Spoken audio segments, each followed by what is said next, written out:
think I'm nice for something like this. Start wearing this more often. Still, one more thing I need though. Tie. It's in my closet. Tie. Oh, hey! Wow! Oh no! Great, it's locked. Help! Help!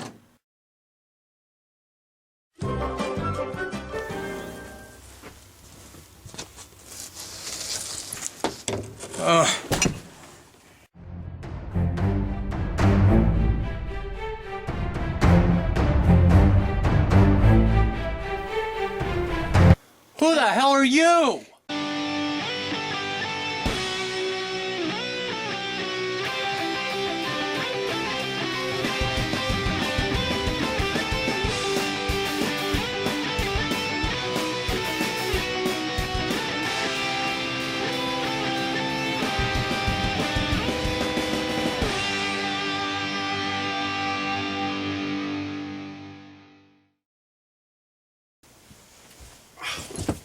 Thanks. Who are you? I'm Scarlett. What are you doing in my apartment?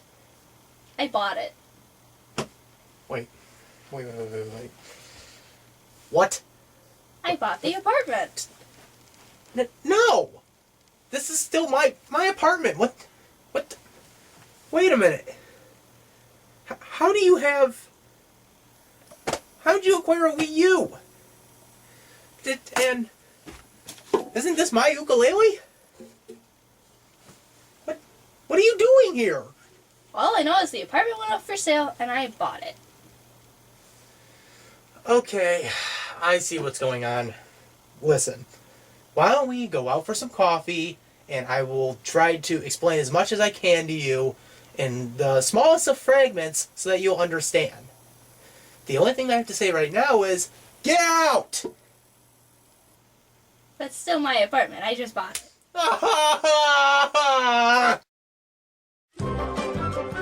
So, explain to me, how did you end up with my apartment exactly? I looked in the paper and it said there was an apartment for sale.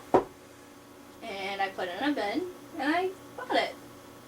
God son of a bitch, Jim. I told you time and time again that I would pay that damn rent off. Well, I am the one who got you out of the closet, though. No pun intended. Well, if you were stuck in there, it means you couldn't pay the rent, and then that means... I know what that means. So they sold the apartment, and now it's fine. I'm just wondering what changed in 8 months since I first went in there. What major things happened while I was gone? Please elaborate on that for me. Nothing much. Really? No one died? Well, the president got shot, but something happened. Oh, your phone went off. I know. Answer it. Do I have to? Go right ahead. Okay.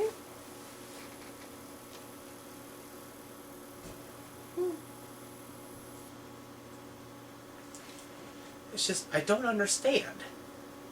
Why would he just give up on that apartment? I mean, I was screaming and yelling for the past 2 months. Telling people, hey, I'm stuck in this closet. Come help me. Well, I'm guessing nobody heard you because they didn't let you out. You got out when I opened the closet door. Yeah, Miss Swanson, she sure couldn't hear shit. So now what am I gonna do? I mean, you're basically taking over my apartment. Well, you could always still live in the closet. How about you give me back my old bed and I find a better place for you to sleep? It's in the closet. Yeah. So, yeah. I could definitely see you trapped in the closet this time. So, got any plans tonight? I'll take that as a no.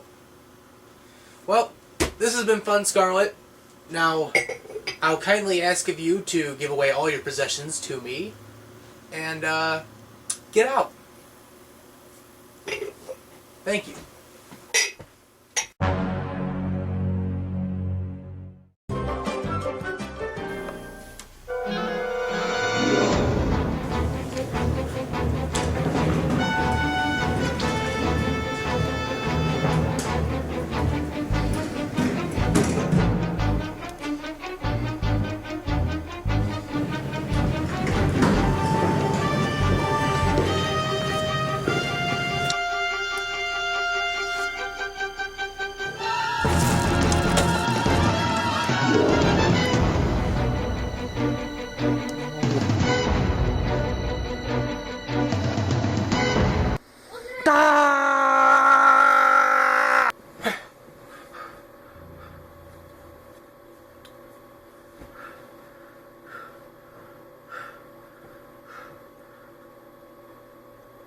think that's it. I think that's the sign. Some days I wake up wondering why. Why do I do this? Why must I wake up? Why must it always be me? I think last night's dream had I've a already purpose. had visions of what my life would be like if I kept reviewing. And maybe it's a sure sign. Maybe that's just it. Maybe it's time for me to hang up the old coat again. Maybe it's time to call her quits.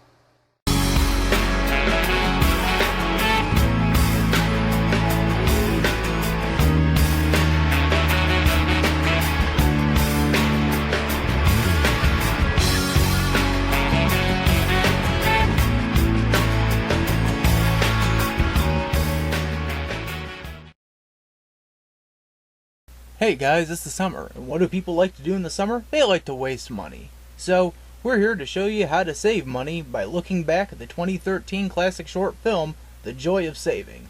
Here are 10 things you didn't know about The Joy of Saving. Let's kick things off by talking about the writing. The Joy of Saving was written by Adam Paczynski, but did you know that the original idea of The Joy of Saving was that Newton was going to be a bank teller? This idea was come up with by Tony Rasmussen, the director of the film. The original conception of The Joy of Saving was that Newton was a bank teller, and that everything that was happening to Newton was happening on the weirdest of all days. Another idea that was originated by Rasmussen was the plan to put it in black and white.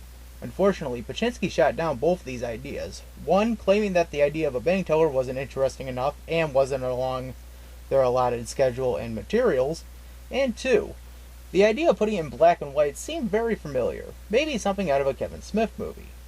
Who knows? But the idea of black and white wasn't entirely gone. Rasmussen wouldn't just use it in the film. The idea was to then keep it in color, and it wouldn't be in black and white until Rasmussen's proposed commentary, which was produced in 2013. Since we're talking about the original script, did you know there are actually 2 scenes that were cut from the original script of The Joy of Saving? These scenes included a dream sequence with Newton and the bank teller, and a sequence in which a laughing redneck would actually interrupt Newton's dream. The 2 scenes were written, but were never composed, mainly due to time constraints. The funny thing is that the redneck sequence was almost in the script. It was cut, though, due to time constraints and the fact that they wanted to keep the runtime short. Now let's talk about casting, as this may throw some of the biggest curveballs at anyone who's seen the shorts.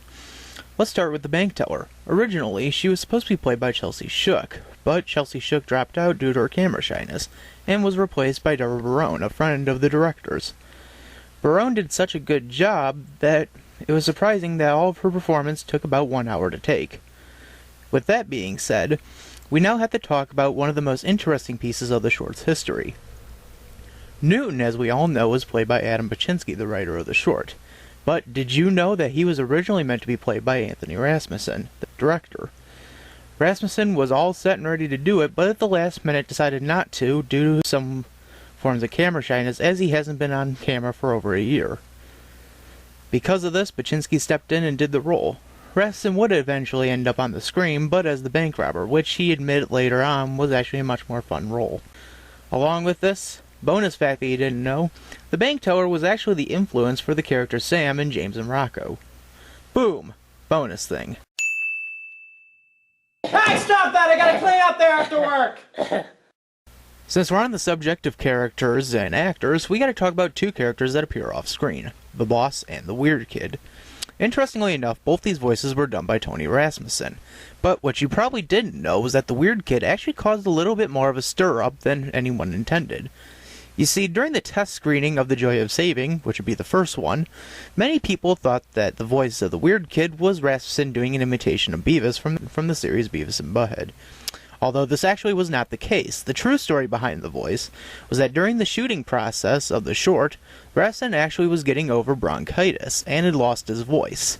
So he tried not to speak as much as he could, and whenever he tried to, it would end up high-pitched and a little gravelly. When they decided that they needed someone to play the weird kid, Rasmussen decided to do it as an off-screen character and did the voice. Interestingly enough, when they actually had to do pickup shots on the last day, Rasmussen had to imitate his old voice. And this could have caused a little bit of confusion. But to set the record straight, this is not an imitation of Beavis. This was Rastin's voice during his illness as he was getting treated. As for the boss, Rastin said that was kind of a little bit more of a strain on his voice, and that was probably another one he would have wanted to get a pickup shot on, but they again didn't have enough time.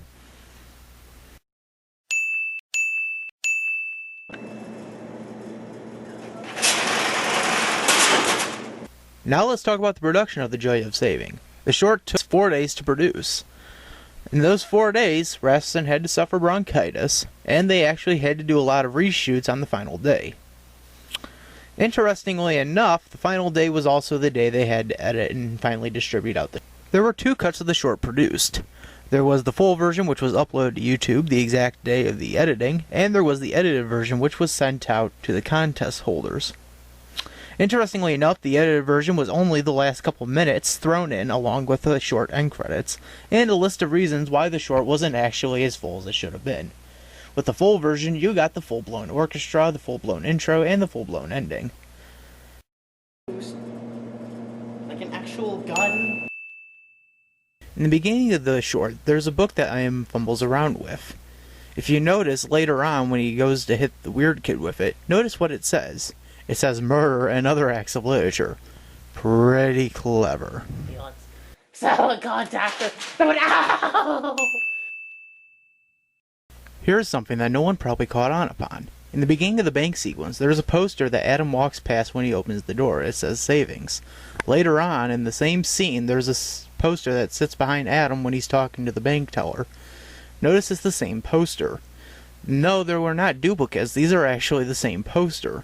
You see, what happened during the production of this scene is that because they were not shooting in a bank, they needed to find a way to cover up all the windows into the gym. So the best way to do it was to take the poster and put it in various places. Thus, it also gave the illusion that there were multiple posters of the same kind. Pretty sneaky.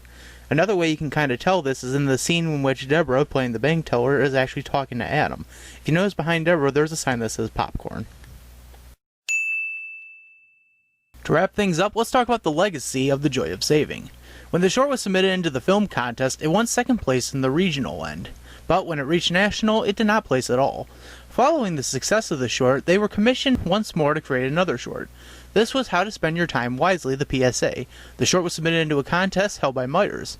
Unfortunately, the short did not get placed in any winning categories. Following that, there were 2 more shorts that were in production. These were called The Card Game and The Cliched Fight. Both of these were made in the spring of 2014, but were never released nor edited. There was, though, one more that was in production, but unfortunately never got made. That would have been a sequel to The Joy of Saving, called The Joy of Christmas. In this somewhat sequel to the short, we would have followed the life of the robber, as we would have seen why he actually wanted to rob the store. The short never got produced due to many time constraints along with some production failures they were having around the holiday season. In 2015, Rastin announced that The Joy of Christmas was actually being made into a comic book that would serve as the ending of the franchise. The Joy of Christmas will focus still on Josh, but will have appearances by Newton and the rest from the short. Along with this, The Joy of Saving was also responsible for bringing us hanging out at Walt Disney World. You see, following the events of The Card Game and The Cliched Fight, Rastin and Pachinski were not allowed to make any more independent shorts. The rules then again changed in March 2014 when the boys decided to create a mini-series in hopes that they could try to impress Pontius once more with their amused talents. Unfortunately, they didn't amuse her, but they released the short as much as they could. We'll go into more of this at one point or another. Thanks you guys for watching, and remember to click subscribe and to click on the annotations to see other videos that we have created. If you like this, please like it, share it, and subscribe, and thanks for watching.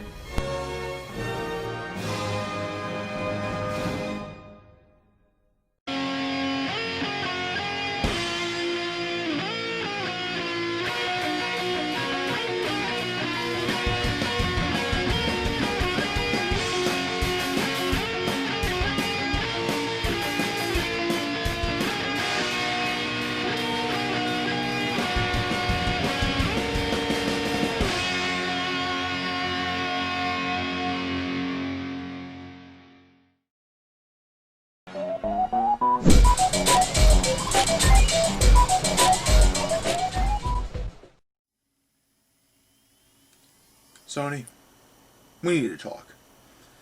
Hey guys, this is Tony here. Sony, I've been wanting to make this video for a very long time. And I was waiting to get the right materials to do it. So, yeah, we definitely need to talk. Now, to get this video started with on the right foot, I don't hate you. I don't hate Sony. I don't hate the PlayStation. I don't. And we're not going to talk about the hacks. We're not going to talk about the movies. We're not going to talk about the televisions and any other products that Sony's made. We're going to mostly talk about the games and the PlayStation.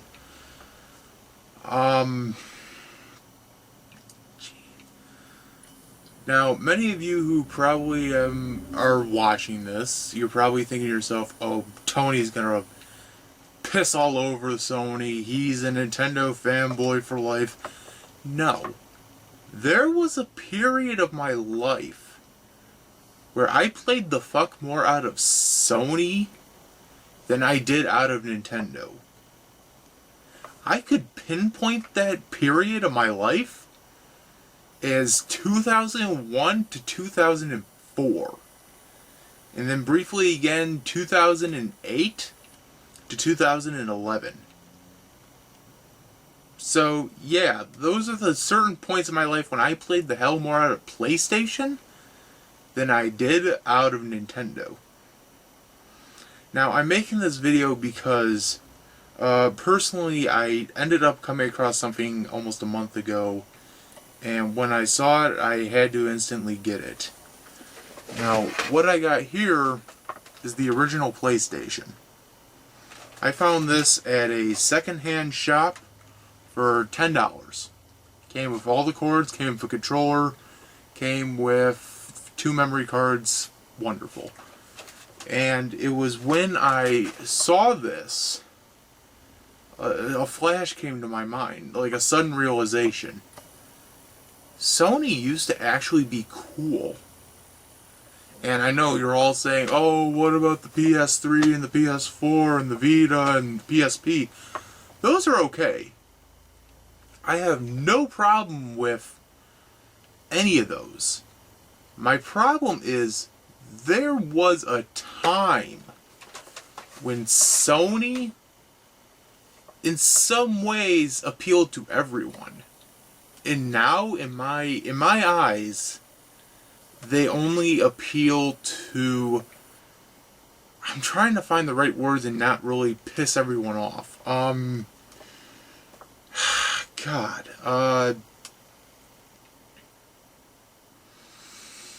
Frat boys. Between the PS4 and the Xbox One and the 360 and the PS3, frat boys. Sony's good moments to me were the PlayStation 1 and the PlayStation 2. And for the longest time, I hated the PlayStation 2 when I was a kid. I hated it. And as I got older, I actually got used to it, and I learned to adapt, and I ended up loving it. And no, I don't own a PlayStation 2, ironically, but I have a PS2 game. This is actually the Simpsons game, and it's pretty cool. But still, those 2 consoles together were basically my childhood. But yeah, I came across this and I thought of Sony's once, tyrant of being cool, and the fact that they at one point truly put Nintendo down, and now they just put them down because, hey, people don't want to play Wii U. And, I guess that is a big, fuck you to them, I guess. To talk about Sony, how do they talk about personally? Now, this is the PS1 Slim. I got this for Christmas 15 years ago. 15 years, and I've still had it. I've never gotten rid of it. I played the crap out of this when I was a kid. In fact, I remember months later, after getting the PS1 Slim, I got the demo disc sent in the mail, courtesy of Sony. Yeah, this is the PlayStation demo disc. I got this from Sony. That I played the crap out of. I played Stuart Little. I played the shit out of Spyro the Dragon. Especially the skateboarding levels. Holy crap, that was fun. And as times went by, I still got games. I ended up getting Need for Speed, High Stakes. Currently I've gotten Tony Hawk 2 and Rayman, which, by the way, this doesn't actually work on either of these consoles, so I don't know what the fuck to say. But, yes, Sony, you were cool. You were my childhood. And again, I'm not saying PlayStation 3 or 4 is bad. I'm just saying there's something that is missing out of them. Like, something that I don't get out of those two consoles. Hell, I don't even get out of Xbox. I've never gotten it out of Xbox. It's the idea of the factor of wanting to have fun. And all of you could have your own opinion out there, and you could say, oh, well, Xbox and PlayStation, they are having, letting you have your own fun, or letting you consider having your own fun.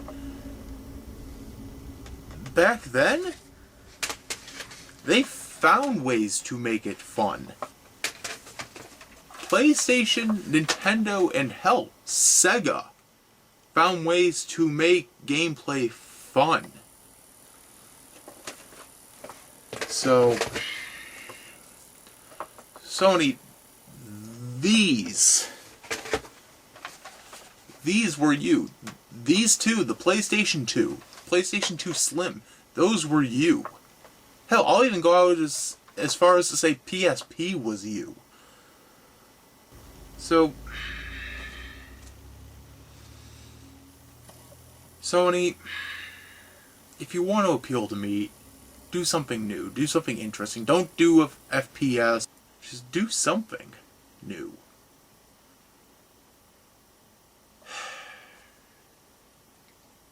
Okay, guys, at this point, like, comment, subscribe. Leave your comments below. You can leave them all you want.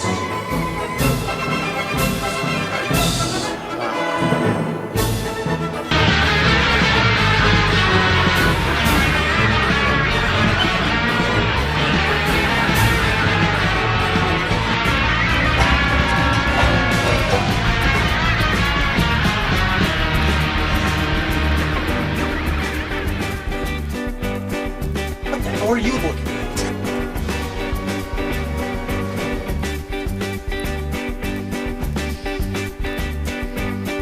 What are you looking at? It's over. Go home. Get a life. Leave me alone. Leave me be. Sheesh. Do. Fuck. What's this? Return from limbo. Yeah. Here we go. The good old art book.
the Asian people from the 1960s.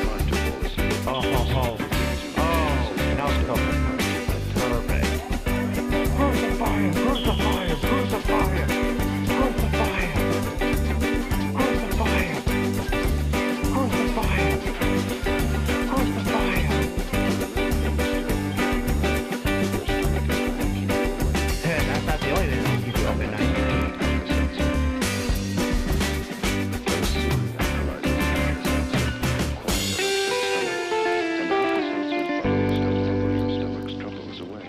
Crucify him, crucify him. Okay, you know what? Go get him all.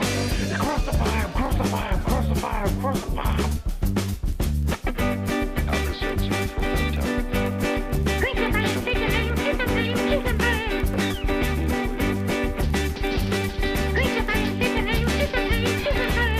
I wonder who the hell made this.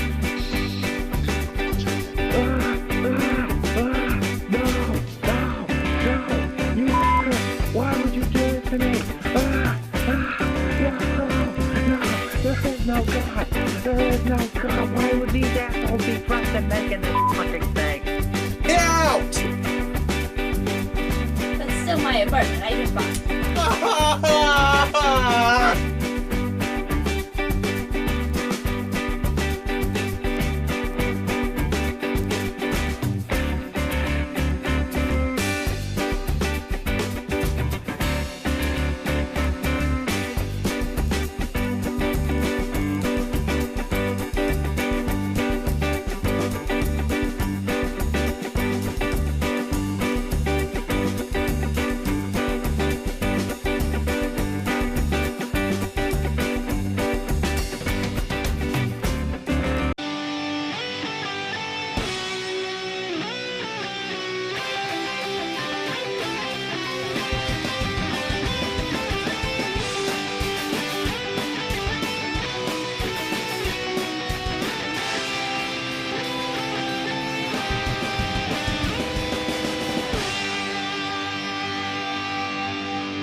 It's the 30th anniversary of Mario.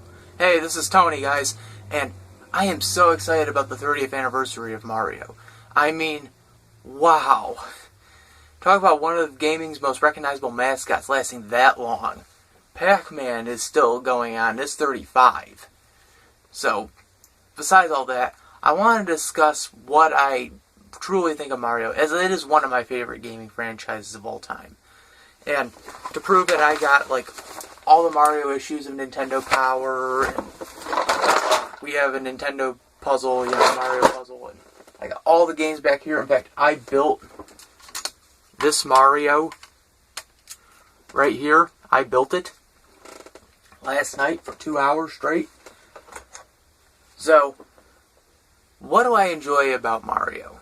Well, to understand this, you gotta understand what I like about Nintendo in general. And to understand that, we gotta kind of go through a little backstory. I first got introduced to Nintendo back 15 years ago. And it was through an N64, and one of the first games I played was Mario 64. Now, at the time, I had just gotten through a few surgeries, and, I still was, not feeling myself, so it was kind of hard for me to, kind of adapt and relate to everyone else. So, when I first, started playing, Nintendo, mainly Mario 64, I just really started to get hooked. And, I would do the same thing again when I started playing Ocarina of Time. It just suddenly clicked. Well, cut to about 2 or 3 years later, and I'm at a garage sale in Hillman. And I came across an NES. And then, like a week later, I ended up coming across the original Mario Brothers for 99 cents. Goodbye, by the way. And from this point on, I just realized I'm going to stick by Nintendo. And why, I really will never have a clue, but I think it's because I just got so genuinely invested into it. And Mario was the reason I got genuinely invested into it. So, yeah. To go there, like, all of these Mario games I've got here, These are all the games I've collected over the years. All the games I've bought. I got Mario Kart, Mario 3D World, Paper Mario, the Mario Party series. Just everything. I've just enjoyed everything. And to kind of get to a point, my favorite Mario moment ever was when I was playing Mario 64 and I got to the ending. And I got to the part where Mario, finally saved Peach and was about to get his cake. That to me was a joyous moment when I beat Mario 64. My favorite Mario game of all time is actually Mario 2. Why? Because it is just so uniquely different from the rest of the games. They took such a vastly different turn with this one. And that's what I like about Nintendo in general. It's just, they take these different creative turns. They don't hash out the same thing over and over like other companies. They know what to keep fresh, what to keep original. And that's the way I've felt about Mario ever since. I've got, Mario Cement Factory for Game & Watch. I've got Super Mario Land for Game Boy. I've got Dr. Mario. I've got Mario Land 3, Wario Land for Game Boy.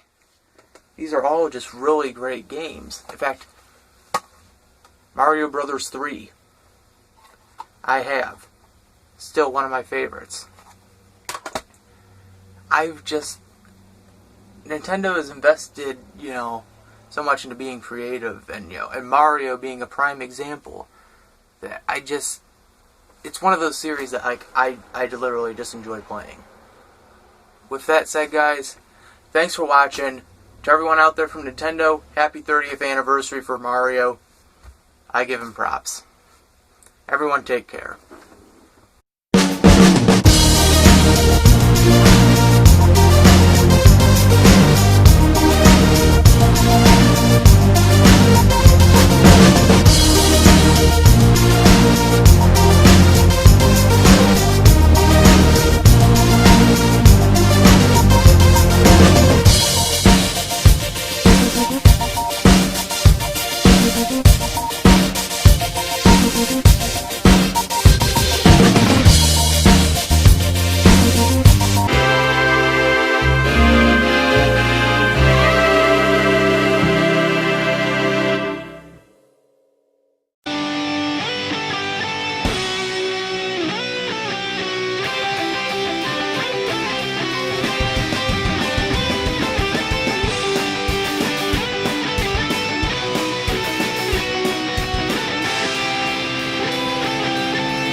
Hey guys, this is Tony.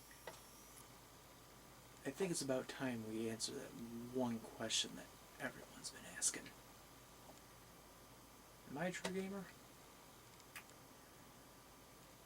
Well, when it comes to thinking about it, I guess kind of. I mean, look at the shelf back here, I guess you could say, yeah. That can kind of answer your question. But what does it mean to be a gamer entirely? Well, let's answer that question. Gamer culture started way back in the 1980s, when the hits of the arcades were really starting to hit their peak of golden age in 81, 82. Computers were on the rise. Atari, Coleco, and Television were at the top of their games. That's when the culture started to hit. That culture has changed in the last 34 to 35 years. It's changed so gradually it's kind of hard to distinct yourself of what gamer you are, because they've split it into a variety of categories.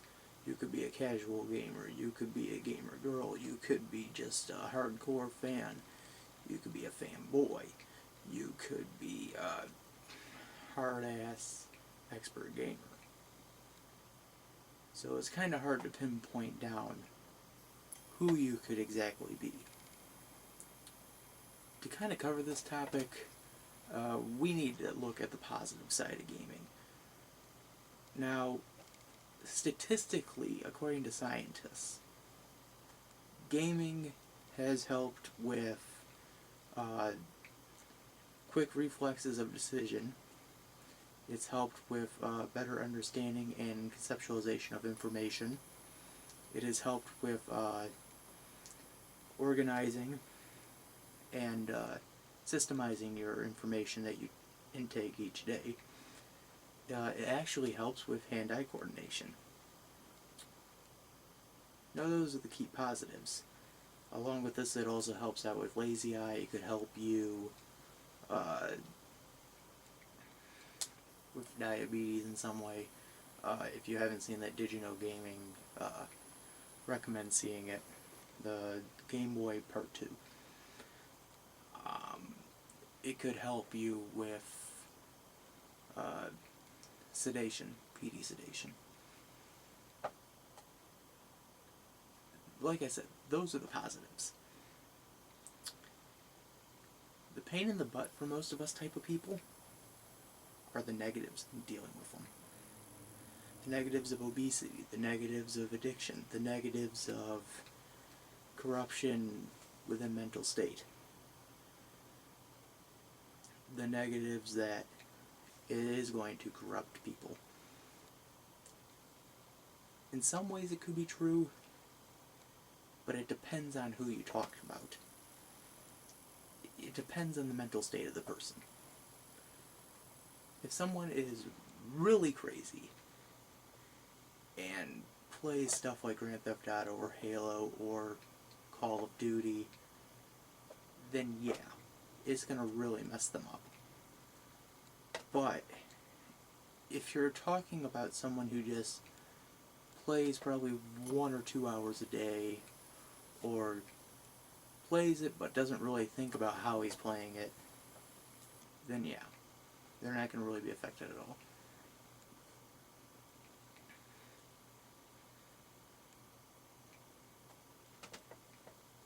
I have seen examples of addiction in games. And 2 games and 4 games. You get my point. If you want my recommendations, take a look at this. And I know these are kind of fake, I've heard, and they're scripted, but believe me, I even use it as like a perfect example of what not to be. Check out McJuggernuggets. McJuggernuggets is one I would explain where you can really see the character of that show is really going through some sort of deep addiction. Now, like I said, I know it's all scripted, I know it's fake, but if it was real, that would be really sad and really, like, just depressing to think about. If you want another one to watch, here's one you could really watch. That kid refuses to get off Xbox. That's another example of just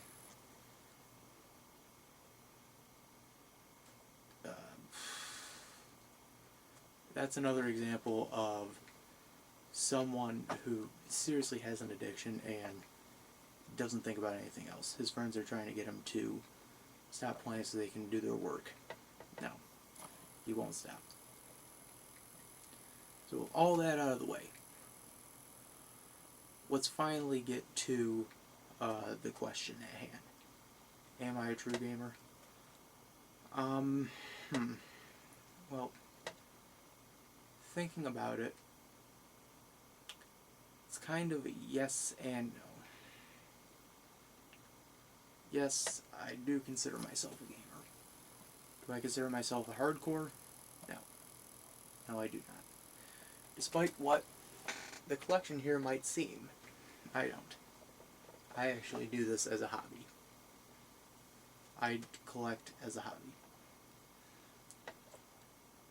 But the type of gamer I am is a retro gamer. I love old school. This is why I've given praise to Nintendo for so many of these videos and for like so many years. Because they've known to keep it level, keep it the same, keep it as people would remember it 20, 30 years ago. That's why I've stuck with them. Personally, I've stuck with them because they kind of helped me in some way grow up. But looking at it as, you know, personality, perspective, they know how to just keep it contained. And I know that could be a problem, but believe me, in my eyes, they know what they're doing.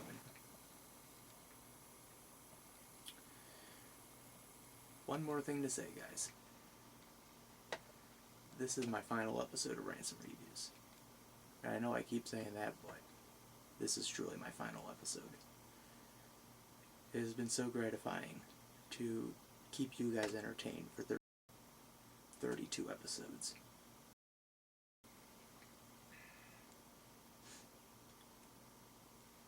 This is Tony Rasmussen signing out one last time. Now, if you excuse me, I got a collection of relic over.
Oh.